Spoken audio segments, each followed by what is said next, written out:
کیا آپ جانتے ہیں کہ بچھو کی پیدائش کا عمل کتنا دردناک ہوتا ہے؟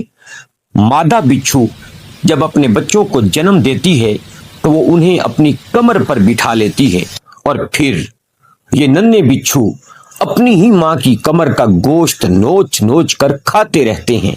ماں سب کچھ خاموشی سے سہتی ہے، یہاں تک کہ وہ بچے تو چلنے کے قابل ہو جاتے ہیں، مگر ان کی ماں وہ کھوکھلی ہو کر مر جاتی ہے۔ آج ہمارے معاشرے کا المیہ بھی کچھ ایسا ہی ہے۔ بہت سے لوگ بالکل بچھو کی طرح بن چکے ہیں۔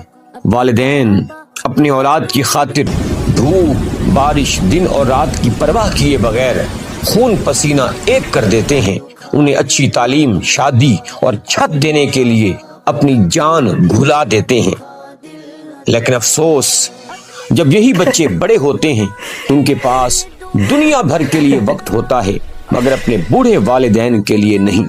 یہ سمجھتے ہیں کہ ماں باپ کا دل دکھا کر ان کی نافرمانی کر کے یہ چین کی زندگی گزار لیں گے۔